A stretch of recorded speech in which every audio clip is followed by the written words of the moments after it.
Alléluia, Alléluia, Alléluia, Alléluia. Alléluia, Alléluia, Alléluia, Alléluia. Tes paroles, Seigneur, sont esprit et elles sont vie. Tu as les paroles de la vie éternelle. Alléluia, Alléluia, Alléluia, Alléluia.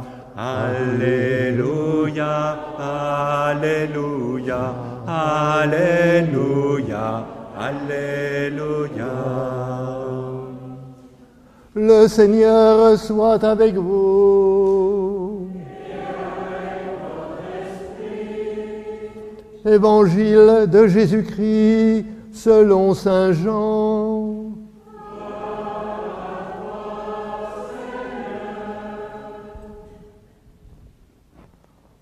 En ce temps-là, Jésus avait donné un enseignement dans la synagogue de Capharnaüm. Beaucoup de ses disciples qui avaient entendu déclarèrent « Cette parole est rude, qui peut l'entendre ?» Jésus savait en lui-même que ses disciples récriminaient à son sujet. Il leur dit « Cela vous scandalise ? Et quand vous verrez le Fils de l'homme monter là où il était auparavant, c'est l'esprit qui fait vivre. La chair n'est capable de rien. Les paroles que je vous ai dites sont esprit, elles sont vie. Mais il y en a parmi vous qui ne croient pas. Jésus savait en effet, depuis le commencement, quels étaient ceux qui ne croyaient pas et qui était celui qui le livrerait. Il ajouta « Voilà pourquoi je vous ai dit que personne ne peut venir à moi si cela ne lui est pas donné par le Père. » À partir de ce moment, beaucoup de ses disciples s'en retournèrent et cessèrent de l'accompagner. Alors, Jésus dit aux 12, « Voulez-vous partir, vous aussi ?» Simon-Pierre lui répondit, « Seigneur, à qui irions-nous ? Tu as les paroles de la vie éternelle. Quant à nous, nous croyons et nous savons que tu es le Saint de Dieu. » Acclamons la parole de Dieu.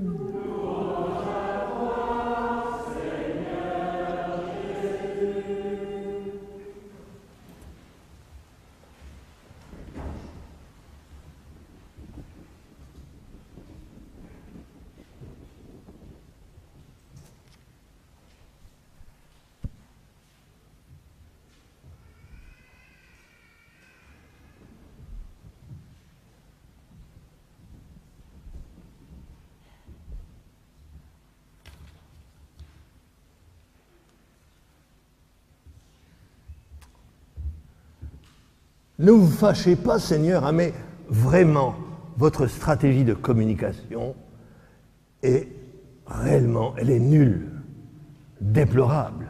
Encore, faudrait-il que vous en eussiez une de stratégie. Faisons le bilan maintenant qu'on frise le drame. Que vous soyez en délicatesse avec les autorités de Jérusalem, ça, on pouvait s'y attendre. Ce que vous dites à qui veut bien l'entendre ne pouvait que les froisser ou leur déplaire. Il a pu y avoir quand même des exceptions, tenez, comme ce Nicodème, un personnage considéré, un notable, maître en Israël, c'est son titre officiel, bien disposé à votre égard, mais anxieux de savoir si oui ou non il pourrait en parvenir au royaume de Dieu. Du pain béni, un homme comme ça, et pourtant, quand il vient vous trouver discrètement la nuit, vous commencez par le provoquer, oui, en lui affirmant qu'il ne compte surtout pas là-dessus, hein, s'il n'est pas né d'abord d'en haut, s'il n'est pas né de l'esprit. C'est presque un passe sanitaire qu'il faudrait exhiber pour y rentrer dans votre royaume. Or, l'esprit parle dans vos paroles, Seigneur.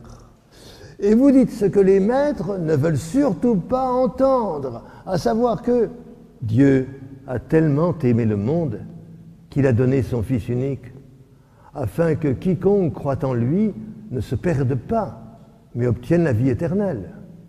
car Dieu a envoyé son Fils dans le monde, non pas pour juger le monde, mais pour que par lui, le monde soit sauvé.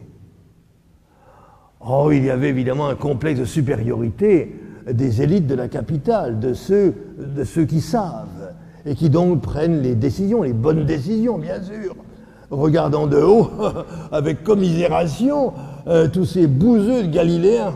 Qu'est-ce qui peut sortir de bon de Nazareth ou de Capharnaüm? Je vous le demande. Nicodème n'était pas comme ça. Mais vous ne faites rien, Seigneur, pour le mettre de votre côté, comme si vous aviez envie de le déstabiliser. Mais lui, heureusement, il ne va pas se tenir pour battu. Hein. Il va persévérer à vouloir entrer dans votre mystère et à comprendre ce que vous révélez de notre Dieu.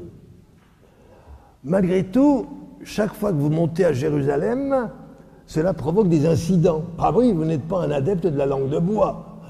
Et vous vous en tirez à chaque fois, mais de justesse. Hein. On a l'impression que vous voulez ouvrir, que vous voulez comme tenter une dissidence par rapport à la loi toute puissante. Qu'il y a là donc un chemin de vérité, et que le frayer, ce chemin, s'y engager, c'est la condition même de la vie véritable, d'une vie vivante. Oui, oui, pas un semblant de vie. Que vous ayez pris vos distances avec ces sages et ces habiles qui régentent la pratique de l'alliance, oh, ça nous comprenons. Mais maintenant, hein, les choses se gâtent. Bah, vous aviez acquis un large capital de confiance auprès du peuple, des gens simples, des gens ordinaires. Ils étaient bien disposés à votre égard. Ce matin encore, hein, surtout après le festin improvisé dont vous les aviez régalés hier soir dans la campagne, hein, autant qu'ils en voulaient. N'est-ce pas? Bon. Et maintenant, vous les prenez à froid. Si les autorités ont sérieusement tiqué quand vous avez prétendu venir du ciel et que vous fourniriez un pain fort nutritif, rien moins que le pain de la sagesse, en revanche, ceux qui vous écoutent attentivement, là maintenant, ce sont des gens simples, des gens ordinaires, on vous l'a déjà dit. Que vous veniez du ciel, ça ils y consentent sans mal, après tout, le ciel existe, et après ce que vous avez réussi à faire avec 5 petits pains d'orge et 2 poissons, bah, comment ne pas y croire? Et puis, que vous alliez nous donner le pain de la sagesse. Ah, eh bien, on en avait déjà eu quelques échantillons. Quand vous nous avez enseigné sur la montagne, rappelez-vous, si votre justice ne surpasse pas celle des scribes et des pharisiens, ah, c'était presque un programme, c'était rude, ça c'est vrai, mais ça nous paraissait quand même possible. Le pari était osé, voilà, mais c'était jouable. Allez, on tente le coup, n'est-ce pas les gars? On pourrait y trouver là un chemin de vie, d'une vie vivante, de quoi parvenir à un certain repos de l'âme, une tranquillité malgré les traverses et les tracas qui bien sûr ne vont pas manquer. Oui, ce sont de petites gens qui vous écoutent, mais qui ont leur fierté, l'histoire de leur passé glorieux. Bon, il y a sans doute beaucoup de légendes là-dedans, mais ils y tiennent. Alors, Moïse, ce héros national, quand tu leur dis que ce n'est pas lui qui a donné la manne à leurs aïeux dans le désert, et que d'ailleurs, cette nourriture miraculeuse ne les a pas empêchés de mourir, de la même façon qu'on meurt aujourd'hui, hein, sous l'empereur Tibère, et qu'on meurt partout ailleurs, tout pareil, chez les païens. Et quand tu leur dis que le roi Salomon, période faste de notre histoire, de notre passé, comme il y en a eu bien peu, hélas, eh bien, ce Salomon le magnifique, nous dis-tu, ne valait pas plus dans sa splendeur qu'une pâquerette ou une églantine. Oh, bah ça nous a blessés dans notre orgueil patriotique. Pour nous, Salomon, c'était d'abord la sagesse, habile, prudente, aussi bien en interne qu'en politique étrangère. Et puis, vois-tu, Moïse, dont tu rabaisses un peu la renommée, c'est quand même lui, le législateur, qui nous a donné un code de justice et de conduite dont nous n'avons pas à rougir. Et bientôt, tu vas nous dire qu'Abraham, son grand mérite, c'est de s'être réjoui d'avoir vu se lever ton jour. Mais pour qui te prends-tu donc? Pourquoi pulvérises-tu tout ce à quoi on se raccroche et qui nous sert de refuge. À quoi ça sert de nous détacher de toutes ces croyances qui sont le sous-sol sur lequel on peut se tenir debout et avancer quelque peu sur la terre des vivants? Tout ce travail de sape, rends-toi compte, hein, c'est finalement contre-productif. Tout ce capital de sympathie dont tu bénéficiais, le voilà qui s'effrite. Pourquoi? Parce que les gens commencent à se dire entre eux, avec lui, où va-t-on? Qu'est-ce qui va nous rester de ce que l'on croit? Nettoyer comme il le fait pour qu'on en finisse avec les illusions, d'accord, c'est bien. Mais nous nous heurterons vite à l'impossible. Vous voulez être sauvé, nous fait-il remarquer. Mais si le Sauveur ne vient pas de Dieu, ne vient pas du ciel, alors vous ferez chou blanc, hein? Ce sera une pure fiction, et alors quelle déception! Et si celui qui vient vous sauver ne vous est pas tout proche, oui vraiment, au plus proche de votre condition, s'il n'est pas de votre chair même, ce ne sera qu'un rêve, prêt à s'effilocher dans le regret d'avoir été trompé. Alors que moi, nous dis-tu, je veux vous donner la vie, et la vie en abondance, et une vie qui ne faillira pas, une vie qui ne faiblira pas, et qui, dès maintenant, sera une vie de qualité, pas une vie au rabais, non, une vie éternelle pour tout dire. Mais que faire si vous ne croyez pas? Si vous n'y croyez pas? Beaucoup de ses disciples qui avaient entendu déclarèrent « Cette parole est rude, hein? Qui peut l'entendre ?» Jésus savait en lui-même que ses disciples récriminaient à son sujet. Il leur dit « Cela vous scandalise, et quand vous verrez le Fils de l'homme monter là où il était auparavant. As-tu été trop loin, imprudemment? Oh certes, tu as été loyal, véridique même. Tu as mis carte sur table. Mais eux n'ont pas supporté cette grande opération de purification, tout cet imaginaire, toutes ces croyances, tous ces rêves qui enchantaient quand même notre vie, trop souvent fade et plate, terne. Il n'en reste là qu'une poignée qui n'a pas suivi le mouvement de sauf qui peut, de désertion générale. Ceux-là, les 12, tu les as choisis, mais le Père te les a vraiment-il donnés? Et tu n'en seras vraiment sûr qu'au moment du dernier repas. Tu auras dit aux 12, avant de commencer ce repas de la Pâque, « Je connais ceux que j'ai choisis, mais l'un de vous va me livrer. » Puis Judas partira pour faire ce qu'il a à faire, et à la toute fin, Jésus pourra dire « Ce n'est pas vous qui m'avez choisi, c'est moi qui vous ai choisi. » En attendant, à présent, là maintenant, ils ont l'air d'hésiter, hein, un peu abasourdis de ce qui se passe, cette désertion générale. Flottement, comment est-ce possible? Qu'allons-nous faire? Et vous allez partir, vous aussi?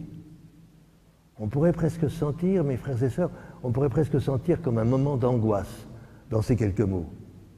Rester seul, ouais. Et sur cet échec, la vérité est tellement dure.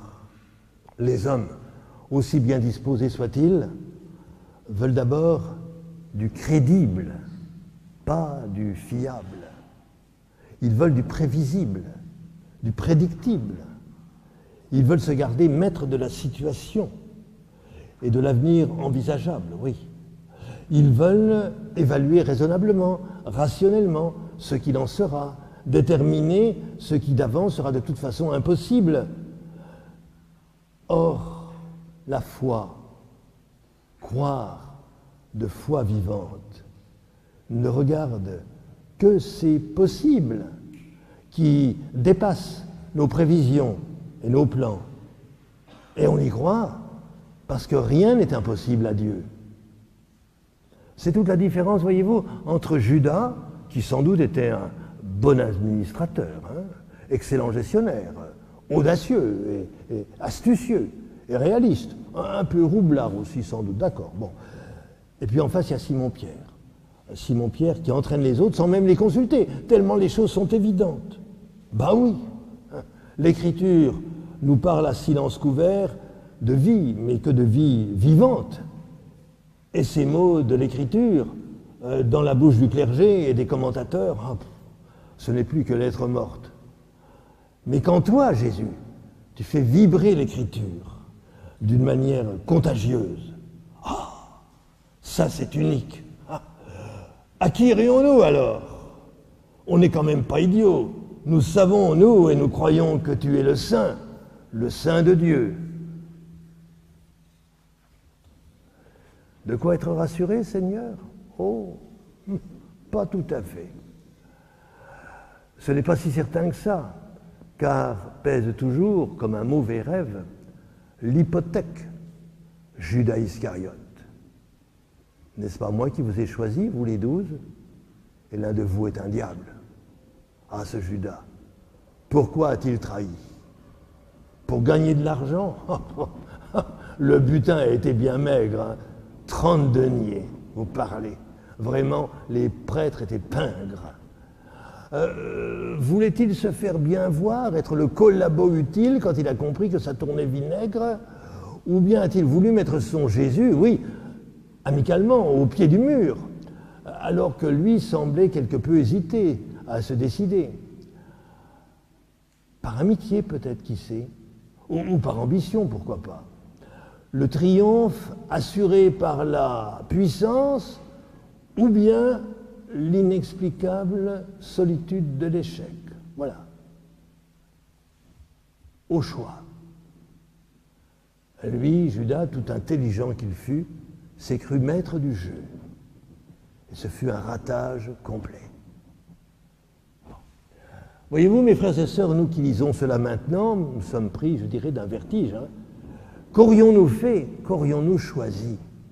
Quel parti aurions-nous pris? Comme un philosophe, j'en ai déjà parlé, Camille Riquier l'a écrit et largement démontré, nous ne savons plus croire. Et devant la prolifération de nos jours, hein, des professions d'incroyance et d'agnosticisme dont se flatte la majorité de nos contemporains, un autre philosophe, Gilles Deleuze, confirmait « c'est que nous ne croyons plus en ce monde. Nous ne croyons même pas aux événements qui nous arrivent, l'amour, la mort, comme s'ils ne nous concernaient qu'à moitié. » Ouais, oui. Pourquoi y croire? Ça ne nous concerne pas. Ça n'a pas de sens pour nous. Ça ne nous est pas significatif. Croire, oh, surtout pas. Hein. Mais en revanche, savoir, ah oui, connaître, ça vaut la peine. Éluder les secrets, percer les mystères. Mais pour ce qui est de croire de foi vive, c'est de vivre vraiment qui est important. Mais qui a encore envie de vivre? Ça se préparait, voyez-vous, je pense, ça couvait déjà depuis des générations bien antérieures, me semble-t-il depuis le XIVe siècle, carrément. Hein, voilà. Petit à petit, mais alors de nos jours, le reflux de la foi vivante est d'une ampleur insoupçonnée. Oui, nous avons déserté la foi et la foi nous a désertés. Même la foi séculière. Hein? Tous ces vaccins ne sont-ils pas en phase d'expérimentation? Peut-on s'y fier? N'y a-t-il pas un complot? Je veux dire, des intérêts financiers des laboratoires pharmaceutiques et des puissances gouvernementales. Et puis surtout, comment y croire, hein, après tous ceux qui nous ont chanté les louanges de la chloroquine, etc., etc., etc. Bon. Quant à la foi religieuse, alors là, est-ce qu'elle n'est pas devenue décorative ou folklorique? Alors, pour pallier ces inconvénients, vous savez, on a voulu que la foi soit crédible. C'est-à-dire, on a passé la foi au tamis des arguments de la raison, qu'elle soit recevable dans le monde, par le monde, et qu'elle adopte ainsi les critères de la raison qui sont les critères du monde. Et le monde exclut le possible pour ne garder que le prévisible, le prédictible. La résurrection. Ah, vous parlez. Non. Oui. La foi vive n'envisage que la vie vivante. Et c'est en cela qu'elle est étrange, pour ne pas dire étrangère, dans le monde d'aujourd'hui. La foi n'a pas à être crédible, mais elle doit être fiable. Et ça se mesure aux fruits de vie qu'elle porte. Et parce que c'est la promesse qui est fiable, la promesse que rien n'est impossible à Dieu, la foi prend aujourd'hui, plus que jamais, le visage de l'espérance. Nous ne demandons pas seulement d'espérer et croire, comme s'en console un autre philosophe, italien celui-là, Gianni Vattimo, mais nous croyons en l'espérance. Mais l'espérance, dit Dieu, voilà ce qui m'étonne, moi-même. Ça, c'est étonnant que ces pauvres enfants qui voient comme tout ça se passe et qui croient que demain ça ira mieux, qu'ils voient comme ça se passe aujourd'hui et qu'ils croient que ça ira mieux demain matin. Ça, c'est étonnant. Et c'est bien la plus grande merveille de notre grâce. Et j'en suis étonné moi-même. Et il faut que ma grâce soit en effet d'une force incroyable. Ce qui m'étonne, dit Dieu, c'est l'espérance. Et je n'en reviens pas. Cette petite espérance qui n'a l'air de rien du tout, cette petite fille espérance, immortelle.